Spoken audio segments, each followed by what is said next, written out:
আপনারা দেখছেন জনমত টিভি। আজ 16 ফেব্রুয়ারি 2024 খ্রিস্টাব্দ, 3 ফাল্গুন 1430 বঙ্গাব্দ, শুক্রবার। প্রতিদিনের মতো আজও এক নজরে চোখ বুলিয়ে নিন বরাক উপত্যকার বিভিন্ন সংবাদপত্রের কিছু গুরুত্বপূর্ণ খবরের শিরোনামে। প্রথমেই দেখে নিন বিভিন্ন পত্রিকার মূল খবরের শিরোনাম। গতি দৈনিক অনুগামীদের অনিশ্চয়তার মধ্যে ফেলে দিলেন কমলাক্ষ, উদ্বিগ্ন মুসলিমরাও।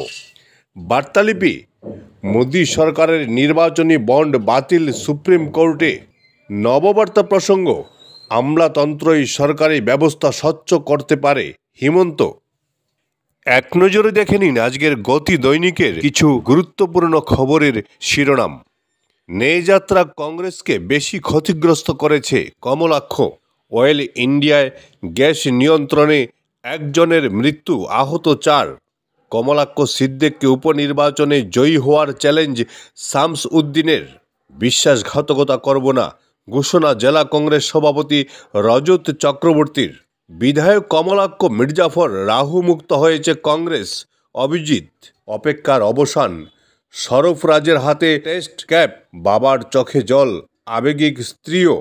দেখে নিন আজকের বার্তালিপির কিছু গুরুত্বপূর্ণ খবরের শিরোনাম। হিমন্তর নির্দেশেই হাফিজকে কংগ্রেসে আনেন কমলাক্ষ, সাজু। কাটিগড়ায় লাইসেন্সবিহীন ফার্মাসি নথি না পেয়ে সিল। শ্রীকুনা, কালাইন, বাঘায় পথ অবরোধ কিষাণ মোর্চা কেন্দ্রীয় ট্রেড ইউনিয়নের। সরকারি বিভাগে 13 কোটি টাকার কেলেঙ্কারির অভিযোগ।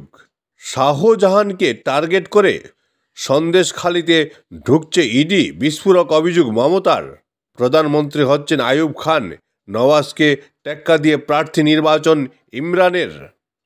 জাদেজার ভুল কলে সরফরাজ রান আউট, রাগে টুপি ছুড়লেন রোহিত। আজকের নববার্তা প্রসঙ্গের কিছু গুরুত্বপূর্ণ খবরের শিরোনাম। ইলেকটোরাল বন্ড বাতিল করতে বলল সুপ্রিম কোর্ট।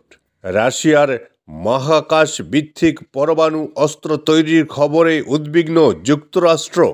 প্রথম দেশ হিসেবে তালিবানের দূতকে স্বীকৃতি দিয়েছে চীন। সিদ্দিক কমলাক্ষরা বিশ্বাসঘাতক, স্বপ্ন পূরণের পরিবর্তে বিপাকে পড়বেন মুখ্যমন্ত্রী শামসুদ্দিন। চাষের জন্য কেনা ড্রোন দিয়েই হানা কৃষক আন্দোলনে অভিযোগ। উত্তরপ্রদেশে বিস্ফোরণে মৃত 4 শিশু, তদন্তের নির্দেশ যোগীর। আজকের মতো এ পর্যন্তই। প্রতিদিন ভালো ও পক্ষপাতশূন্য খবরের জন্য সবসময় জনমত টিভির পাশে থাকুন। সবাইকে অশেষ ধন্যবাদ।